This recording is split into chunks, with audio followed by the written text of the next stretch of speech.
अस्सलामुअलैकुम दोस्तों, मैं हूं असलम आलम और आप देख रहे हैं गल्फ़ एक्सपर्ट। दोस्तों, इस वीडियो में कतर के बारे में कुछ लेटेस्ट इन्फॉर्मेशन आप लोगों के साथ में शेयर करने वाला हूं, तो इस वीडियो के साथ में आखिर तक बने रहें।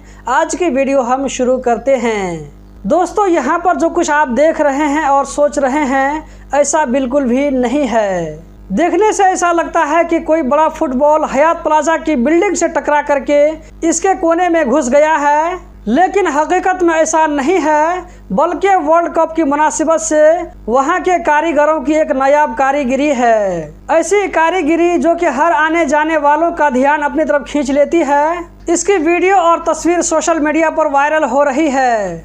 आप इस वीडियो में शेख जासिम बिन हमद आल सानी, जो कि शेख तमीम बिन हमद आल सानी के पर्सनल रिप्रेजेंटेटिव हैं, गाड़ी में बैठकर दोहा कॉर्निश में वर्ल्ड कप की तैयारी को देख रहे हैं।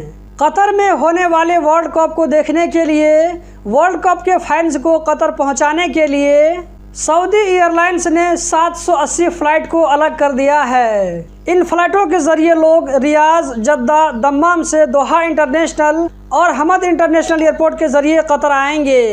इन फ्लाइटों में अगर टोटल सीट की बात की जाए तो 2,54,000 से ज़्यादा सीट बनती है। इसके अलावा भी अबू समरा बॉर्डर के ज़रिए हज़ारों सऊदी कतर आएंगे वर्ल्ड कप को देखने के लिए। इससे अंदाज़ा लगा सकते हैं कि सऊदी अरब से कितने लोग वर्ल्ड कप को देखने के लिए कतर आएंगे।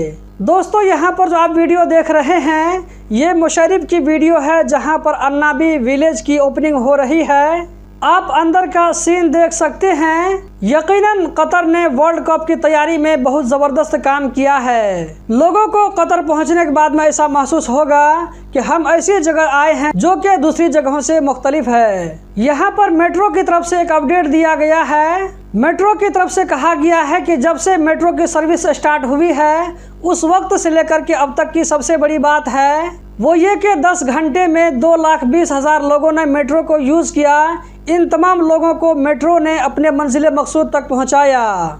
यहाँ पर मेट्रो के बारे में एक और अपडेट शेयर कर देता हूँ। वो ये कि मेट्रो की तरफ से कहा गया है कि 11 नवंबर से लेकर के 22 दिसंबर 2022 तक इस बीच में मेट्रो ट्रेन में लोगों की गुंजाइश को बढ़ाने के लिए गोल्ड और फैमिली क्लास को सस्पेंड किया जा रहा है। तमाम ट्रेनों में इकोनॉमिक क्लास को रखा जाएगा। दोस्तों, इससे कुछ दिनों पहले मैंने आप लोगों के साथ में शेयर किया था कि कतर में जो मॉल है, मॉल के अंदर में दीवार पर नबी अकरम मोहम्मद सल्लल्लाहु अलैहि वसल्लम की बातों को, जिनको हदीस कहा जाता है, छोटी छोटी हदीसों को दीवार पर लिखा गया है अरबी और इंग्लिश में।